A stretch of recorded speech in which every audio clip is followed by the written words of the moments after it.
कार्तिक व्रत के पुण्य से सत्यभामा श्री कृष्ण की पटरानी बनी।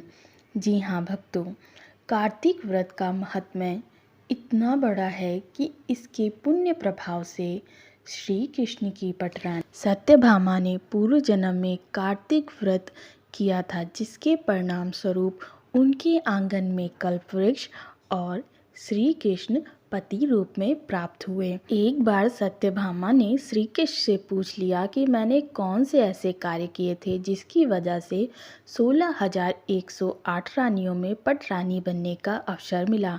मेरे आंगन में कल्पवृक्ष है जिसके बारे में सांसारिक लोग जानते भी नहीं। इस पर श्री कृष्ण ने सत्यभामा को कल्पवृक्ष के नीचे ले जाकर उनके पूर्व जन्म की कथा सुनाई। हरिद्वार में देव शर्मा नाम के एक पंडित थे। वे अतिथि सेवी और पंचदेवों के उपासक थे। देव शर्मा सूर्य की आराधना करने से सूर्य की तरह तेजस्वी हो गया था। भगवान विष्णु उन पर प्रसन्न रहते थे। दैव योग से उन्हें कोई पुत्र नहीं हुआ। एक पुत्री थी जिसका नाम गुणवती था। चंद्र नामक शिष्य से उन्होंने गुणवती का विवाह कर दिया। चंद्र पुत्र की भांति देव शर्मा का आदर किया करता था। एक दिन देव शर्मा और चंद्र कुश और समिधा लाने के लिए पर्वत पर गए। वहाँ पर एक क्रूर राक्षस उन पर टूट पड़ा। वे दोनों भाग न सके और उसका ग्रास बन गए। सूर्य की उपासना और तीर्थ में मृत्यु होने के कारण भगवान ने उन्हें अपने धाम बुला लिया। इस तरह दोनों की सद्गति हो गई। गुणवती ने जब यह समाचार सुना तब वह रोते रोते बेहोश हो गई। किसी तरह अपने आप को संभालकर उसने घर का सभी सामान बेचकर पिता और पति का पारलौकिक कर्म किया। वह भगवान को अपना नाथ मानकर 2 व्रतों का विधि पूर्वक पालन करने लगी। एक था एकादशी का उपवास, दूसरा कार्तिक मास के स्नान आदि नियमों का पालन। कार्तिक महीने में सूर्य जब तुला राशि पर रहते हैं तब वह प्रातःकाल स्नान करती थी, दीपदान, तुलसी वन की सेवा करती थी तथा विष्णु के मंदिर में झाड़ू दिया करती थी।